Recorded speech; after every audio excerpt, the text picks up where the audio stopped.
पहलगाम हमले के बाद आतंकियों का मददगार पाकिस्तान इस वक्त चौतरफा घिर चुका है। एक तरफ दुनिया के सामने पाकिस्तान अपनी इंटरनेशनल बेइज्जती करा चुका है, वहीं पाकिस्तान का आतंकियों से प्रेम दुनिया के सामने अब पूरी तरीके से एक्सपोज हो गया है। तो वहीं बलूचिस्तान में भी इस वक्त अस्थिरता का माहौल देखने को मिल रहा है और सबसे बड़ी बात, भारत की वाटर स्ट्राइक और सख्त रुख से पाकिस्तान में इस वक्त हाहाकार मचा हुआ है। पाकिस्तान का सिंध प्रांत पानी के लिए झुलस रहा है और इसके अलावा सुलग भी रहा है। पानी के लिए पाकिस्तान में गृह युद्ध जैसे हालात हो गए हैं। सिंध प्रांत में परेशान लोगों ने जोरदार प्रदर्शन किया और सिंध प्रांत के गृह मंत्री जियाउल हसन के घर पर भीड़ ने हमला कर दिया। सुरक्षा कर्मियों ने हालात पर काबू पाने के लिए बल का प्रयोग भी किया। भीड़ ने आक्रामक होकर तोड़फोड़ और आगजनी भी की। हिंसक झड़प में एक की मौत हो गई जबकि कई लोग घायल हो गए। दरअसल पंजाब और सिंध में पानी के बंटवारे को लेकर विवाद चल रहा है। पाकिस्तान सरकार की योजना है कि सिंध नदी पर 6 नहरें बनाई जाए जिससे चेलिस्तान में सिंचाई की व्यवस्था को मजबूत किया जा सके। इससे स्थानीय लोग नाराज हैं। उनका कहना है कि सरकार उनका पानी छीन रही है। जब प्रदर्शनकारियों ने राष्ट्रीय राजमार्ग पर धरना देने की कोशिश की तो पुलिस ने उन्हें रोका। इसी मामले को लेकर हिंसा भड़क गई। बेकाबू भीड़ ने गृहमंत्री के घर को आग के हवाले कर दिया। प्रदर्शनकारियों ने कुछ ट्रकों को लूट लिया और उनमें से कुछ को आग लगा दी। तो पाकिस्तान में पानी के लिए गृह युद्ध जैसे हालात छिड़ गए हैं। भारत की वाटर स्ट्राइक का असर पाकिस्तान में साफ दिख रहा है। भारत के सिंधु जल समझौता रद्द करने के बाद पाकिस्तान अब बूंद बूंद के लिए तरस रहा है। तो ये 3 तस्वीरें आपके टीवी स्क्रीन पर है। देखिए, सिंध में गृह मंत्री के घर पर हमला हुआ है। लोगों ने जोरदार प्रदर्शन किया है और भीड़ ने पुलिसकर्मियों को दौड़ा दौड़ा कर पीटा है। तो ये 3 तस्वीरें आपकी टीवी स्क्रीन पर जो पाकिस्तान की हालिया बयान।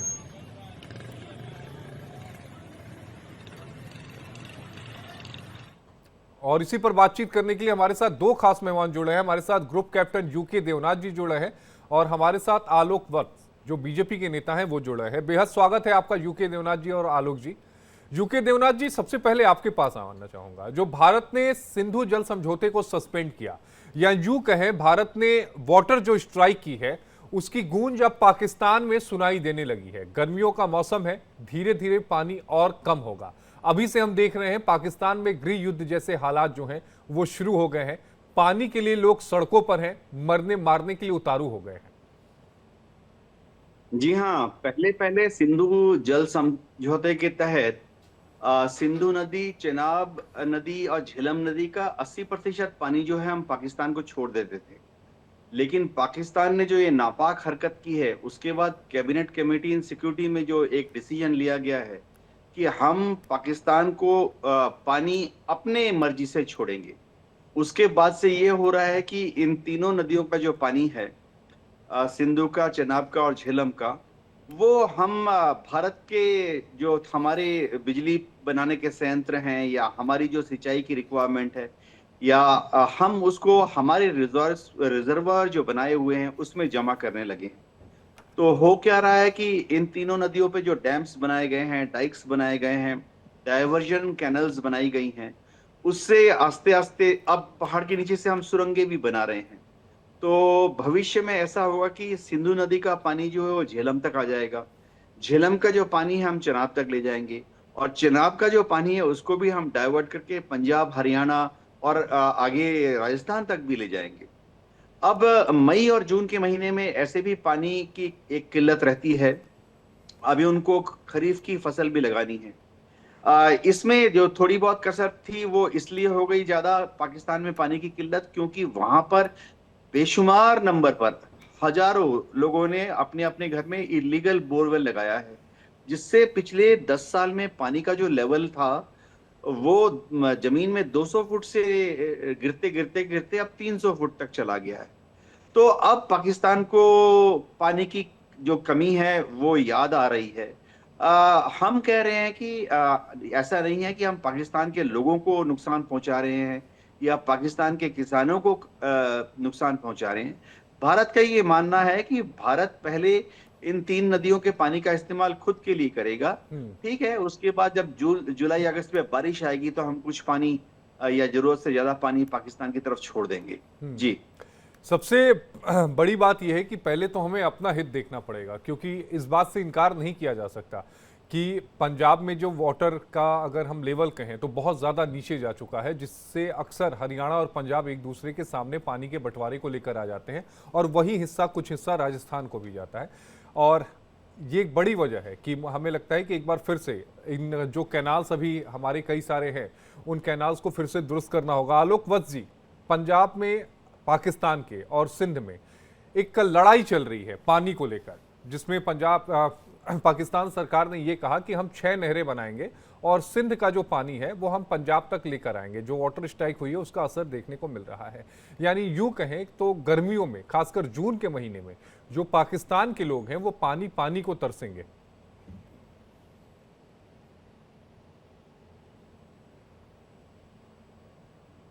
आलोक जी, आवाज आ रही है?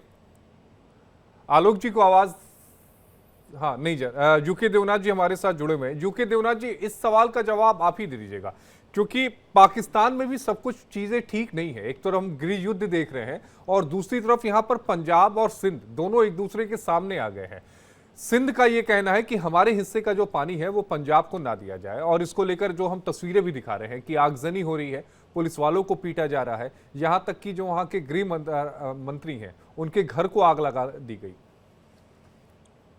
पाकिस्तान में हो ये रहा है कि जो जैसे ये नदियां हैं, सिंधु नदी है, चिनाब है, रावी, सतलुज, ब्यास, इन सब का पानी जो है पहले पंजाब की तरफ बहता है भारत से निकलने के बाद, और उसके बाद पंजाब में उस पानी का एक्सप्लॉयटेशन होता है।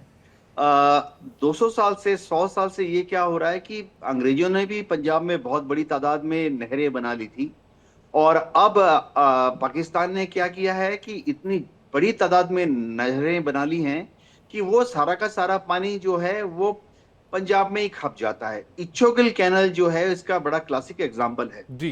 तो जबकि दुनिया के देशों में नियम होता है कि पानी जब ऊपर के प्रांत से, समझिए पंजाब से नीचे के प्रांत यानी सिंध की तरफ बहता है, तो दोनों पक्ष के जो नेता हैं, इंजीनियर्स हैं, इरिगेशन डिपार्टमेंट हैं, वो आपस में बैठकर मीटिंग में तय कर लेते हैं, जैसा कि हम भारत में करते हैं कि किसकी आबादी कितनी है। पंजाब की आबादी इतनी है, सिंध की आबादी इतनी है, पंजाब में इतनी खेती होती है, सिंध में इतनी खेती होती है, पंजाब में पानी कहाँ कहाँ से मिल सकता है, नहरों से, नदी से मिल सकता है, तालाब से और ट्यूबवेल से मिल सकता है, कितना मिल सकता है। इस तरह से सिंध के जो लोग हैं वो पानी कहाँ कहाँ से ला सकते हैं। तो इसके हिसाब से एक एग्रीमेंट हो जाता है कि इतना पानी पंजाब ले लेगा, इतना पानी सिंध ले लेगा। अगर आप दर्शकों को बता दूं कि भारत में हमने सब स्टेट्स के बीच में इस तरह की एक अंडरस्टैंडिंग बनाई हुई है। हमारे यहाँ भी तो नदियां बहती हैं पंजाब से हरियाणा की तरफ।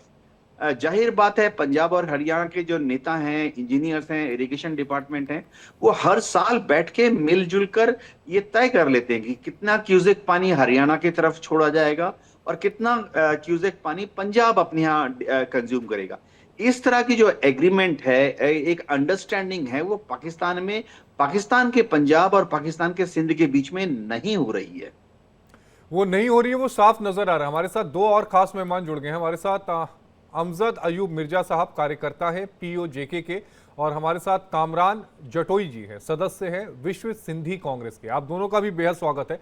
अमजद जी, सबसे पहले मैं आपके पास आऊंगा। अमजद जी, इस समय जो पाकिस्तान में चल रहा है, अगर हम देखें तो सिंध नदी पर 6 नहरें बनाने की बात कही गई और उसका जो पानी है वो चोलिस्तान में ले जाने की कोशिश की गई है वहां के हुक्मरानों द्वारा। अब उसका विरोध शुरू हो गया। अलग अलग जगहों पर जो आगजनी की जो तस्वीरें हैं वो टीवी स्क्रीन पर भी लोगों को नजर आ रही होंगी, और सिंध के जो गृह मंत्री हैं जियाउल हसन, उनके घर को जला दिया गया, पुलिस वालों को दौड़ा दौड़ा कर पीटा जा रहा है। गृह युद्ध जैसे जो हालात हैं वो पाकिस्तान में शुरू हो गए हैं। गृह युद्ध जैसे हालात पाकिस्तान में कब नहीं थे। 1947 से लेकर अब तक मुख्तलिफ जगहों पे मुख्तलिफ औकात में गृह युद्ध के हालात बनते रहे। पानी को लेकर इतने ज्यादा हालात नहीं खराब थे, लेकिन जो हमने वाटर स्ट्राइक की है अमजद साहब, उसके बाद मुझे लगता है कि हालात और खराब हुए हैं। नहीं, वो जो इंडिया ने जो इंडस वाटर ट्रीटी पे स्ट्राइक मारी है उसके असरात तो बाद में नजर आएंगे ना। फिलहाल तो फौरी तौर पर जो ये पानी का मसला है ये पीओजेके से शुरू होता है। जब आज से 5 साल पहले इन्होंने पीओजेके का जो दरिया है मुजफ्फराबाद वाला, उसके दरिया का रुख चेंज किया हाइड्रो पावर प्रोजेक्ट्स बनाने के लिए। तो वहां दरिया बचाओ तहरीक और मुजफ्फराबाद बचाओ तहरीकें उठी, जिसके ऊपर बहुत सख्त तशद्दुद किया गया, लोगों को अगवा किया गया, जेलों में डाला गया। अब ये जो 6 कैनाल्स बना रहे हैं, इसका तो बराह रास्त असर सिंध के ऊपर पड़ेगा। और पहले ही सिंध के पानी की तकसीम जो है वो गैर मुनसिफाना है, वो सही तरह से नहीं हो रही, और सिंध में पानी की शदीद किल्लत है। और इस शदीद किल्लत का फायदा जो है वो पाकिस्तान की रेंजर्स, पाकिस्तान की फौज उठाती है, जो कराची और हैदराबाद और बड़े शहरों में टैंकर माफिया की शक्ल में मुनाफा कमा रही है। यानी वो नहीं चाहते कि लोगों को पानी मिले, क्योंकि एक एक टैंकर वो पानी का बेचते हैं वहां ले जाके उन शहरों के मोहल्लों में, गलियों में जहां पानी नहीं है। लेकिन ये जो 6 कैनाल्स है, इससे तो बिल्कुल सिंध खुश्क हो जाएगा, और बल्कि समुंदर आ जाएगा अंदर की तरफ और भी। तो ये तकरीबन 1.5 महीना हो गया सिंध के अंदर ये आंदोलन चल रहा है, मूवमेंट चल रही है, और अब ये दिन ब दिन पुरतशद्दुद होती जा रही है। और आज़ादी का नारा जो है वो सिंधु देश की आज़ादी का नारा वहां पे बुलंद हो रहा है, लग रहा है, बच्चा बच्चा लगा रहा है, बुलंद हो रहा है। और पूरे पाकिस्तान में ये नारा लग रहा है, एक ढाका और दो, पाकिस्तान को तोड़ दो। मतलब है अब पहली दफा जो गृह युद्ध के हालात है वो पूरे पाकिस्तान में बैक वक्त नजर आ रहे हैं। अब हर जगहों पर है, पहले टुकड़ियों में थी एमजद साहब, पहले टुकड़ियों में थी, अब हर जगह है, जहां देखो वहां नजर घुमाओ वहां पर है। हाँ, सवाल ये है कि क्या दुनिया अंधी है? दुनिया क्यों नहीं बोल रही? हमसाए क्यों नहीं बोल रहे?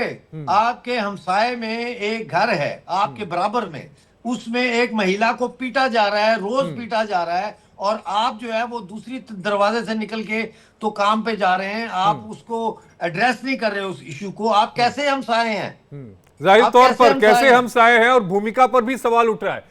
कामरान जतोई साहब हमारे साथ हैं, सदस्य हैं विश्व सिंधी कांग्रेस के। कामरान जी, पाकिस्तान में जो मौजूदा हालात हैं, अलग अलग जगहों पर गृह युद्ध चल रहा है, लेकिन जो सिंध में चल रहा है वो पानी को लेकर चल रहा है, और ये तय मान के चलिए कि आने वाले समय में जो वाटर स्ट्राइक की गई है उससे पाकिस्तान के हाल और बेहाल होंगे। मैं आपको एक बात बताना चाहूँ कि ये जो पानी का इशू है, ये कम्युनिकेशन, क्या मेरी आवाज आपको आ रही है? बिल्कुल आ रही है कामरान जी, बिल्कुल आ रही है। मैं आपको एक बात बताना चलूँ कि जो पानी का इशू है ये कम्युनिकेशन गैप की वजह से आपको बहुत लेट पता चला है। इससे पहले जो था वो पंजाब ने सिंध के दरिया के ऊपर कालाबाग डैम बनाने की कोशिश की थी, जो बहुत बड़ी, जिसके खिलाफ रजिस्ट हुई थी, और जिसके रजिस्ट में रसूल बख्श पलीजो जो अवामी वर्कर्स पार्टी के बहुत बड़े लीडर थे, वो उसने 10 साल जेल काटे थे उस रजिस्ट के। तो उसमें सैकड़ों लोग जेल में गए थे और कई लोग उसमें मारे गए थे, लेकिन हमने पंजाब को दरिया सिंध के ऊपर कालाबाग डैम नहीं बनाने दिया था। ये 1992 की बात है।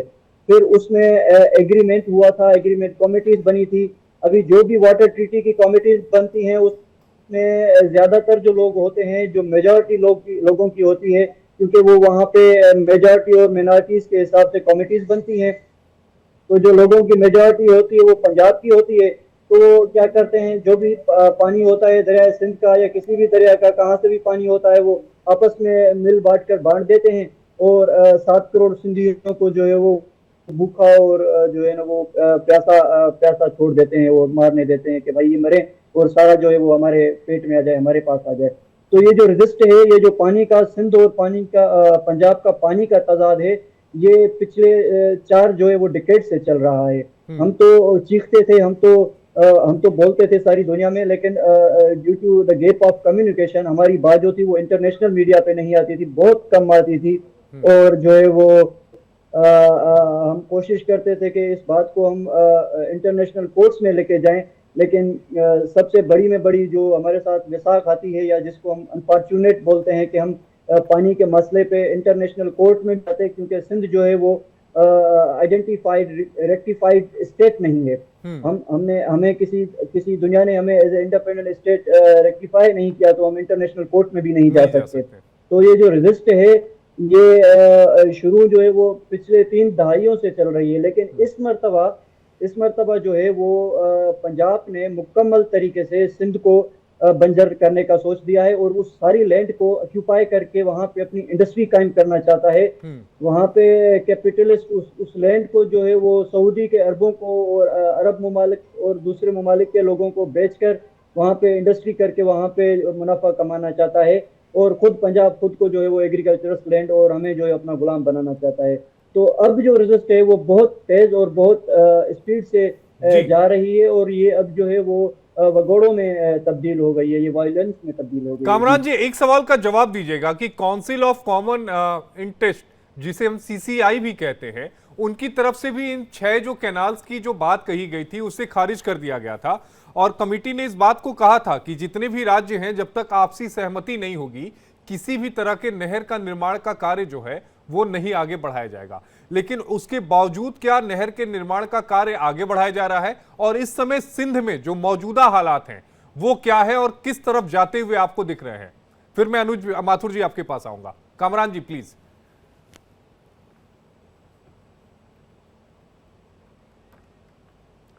कामरान जी, ये सवाल आपसे था। वो का जो बहुत बड़ा एहतजाज चल रहा था। कामरान जी की आवाज नहीं आ रही, उनके पास दोबारा जाएंगे। मेजर जनरल अनुज माथुर जी, स्वागत है आपका इंडिया डेली में। अभी जो सवाल मैं उनसे ले रहा था कि वहां पर जो सीसीआई है यानी काउंसिल ऑफ कॉमन इंटरेस्ट जो है, उसका साफ तौर पे कहना है कि जब तक सभी राज्यों की सहमति नहीं होगी तब तक जो नहर है उसका निर्माण कार्य नहीं होगा। लेकिन उसके बावजूद सिंध में 6 नहरों का निर्माण और सारा पानी पंजाब की तरफ लेकर जाना क्या इशारा करता है? और जो गृह युद्ध की बात अभी हमारे एक पैनलिस्ट कर रहे थे अमजद साहब, कि पहले अलग अलग जगहों पर होता था, छुटपुट होता था, लेकिन अब हर राज्य में बड़े पैमाने पर पाकिस्तान में गृह युद्ध छिड़ चुका है।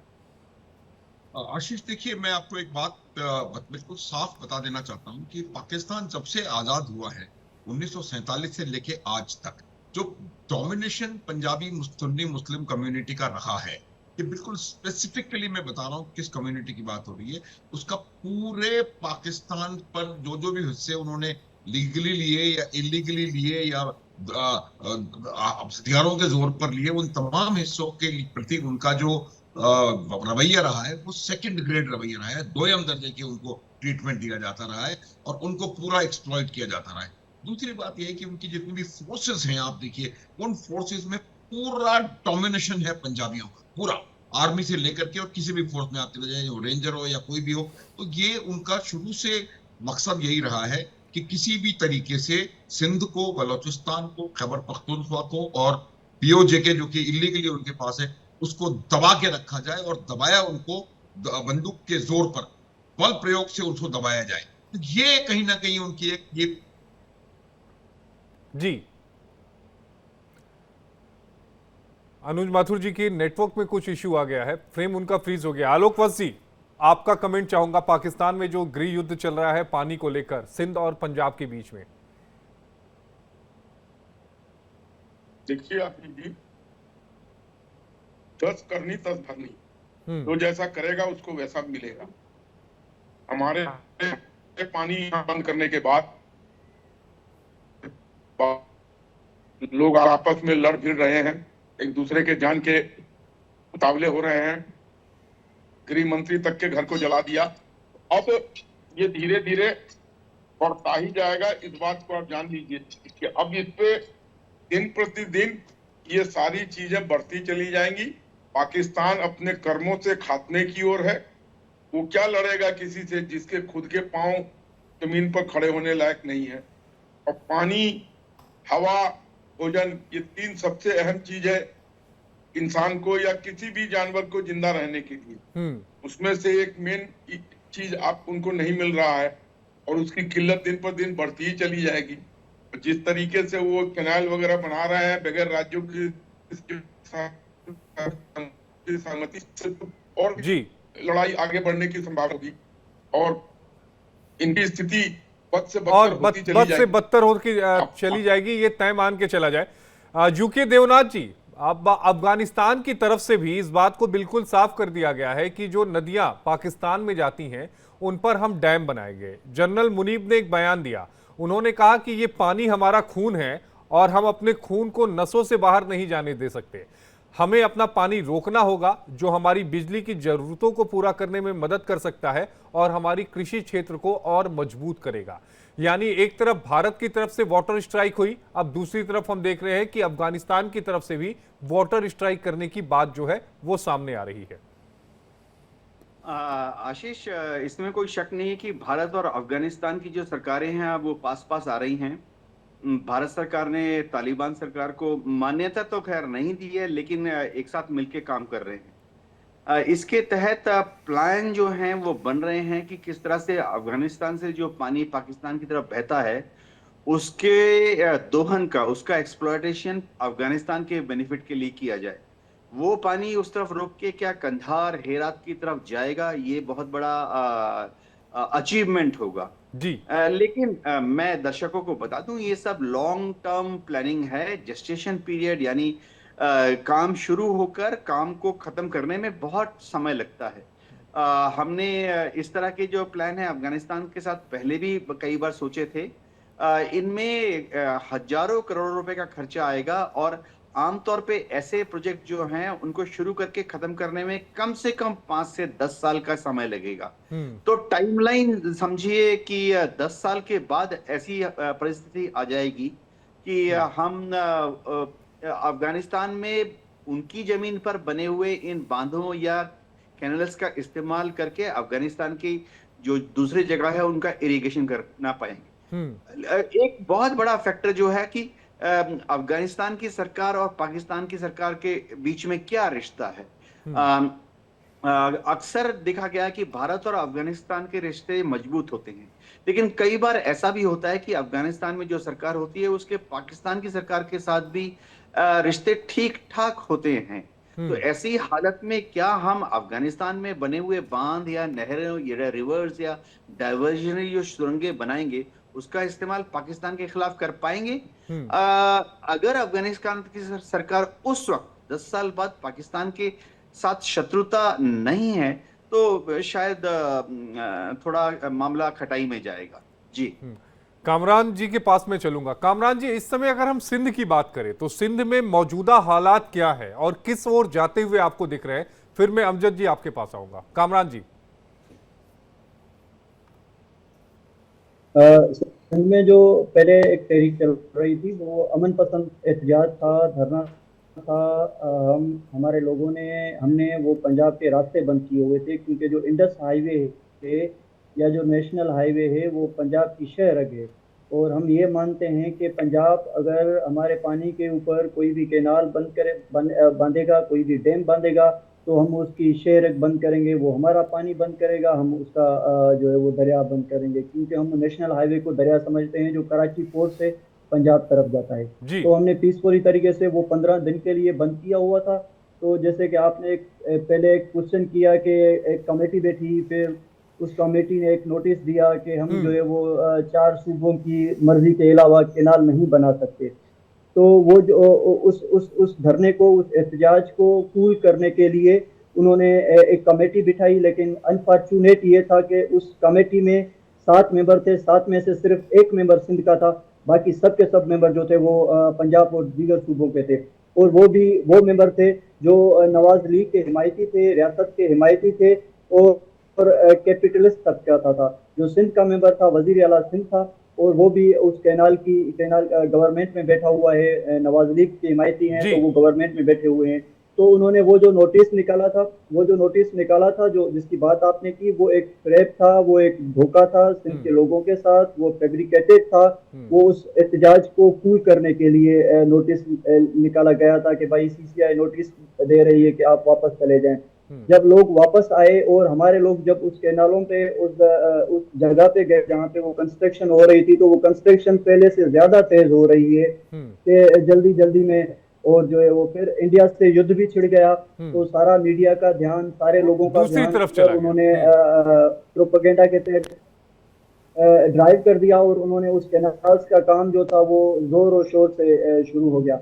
लेकिन हमें पता था कि we are in a great game, हम एक ग्रेट गेम के अंडर जो है वो हमें यूज किया जा रहा है। हमारा ध्यान उधर बटवा के हमारे पानी को ये बंद करेंगे।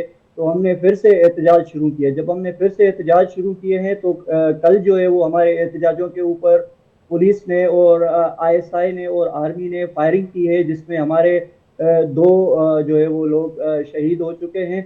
और एहतजाजों के जो रुख हैं वो पुलिस उसको धकेल रही है, पुश कर रही है वायलेंस की तरफ कि हम जो है वो जैसे इनको वायलेंट बना दें और हम इनकी पूरी की पूरी क़यादत गिरफ्तार कर दें और इनको हम खामोश कर दें और हम यही कोशिश दिख रही है। अमजद जी, आपने सुना कामरान जी को, बेहद विस्तार से उन्होंने समझाया और इनके बयान को सुनने के बाद और आपकी बात को सुनने के बाद एक चीज तो बिल्कुल समझ में आ गई कि पंजाब के हिस्से को छोड़कर पाकिस्तान जो है, चाहे वो गिलगिट का हिस्सा हो, चाहे वो सिंध का हिस्सा हो, चाहे वो बलूचिस्तान का हिस्सा हो, इन सारे हिस्से को वो दोयम दर्जे से ट्रीट करता है। दोयम क्या, तीसरे दर्जे का ट्रीट करता है वो।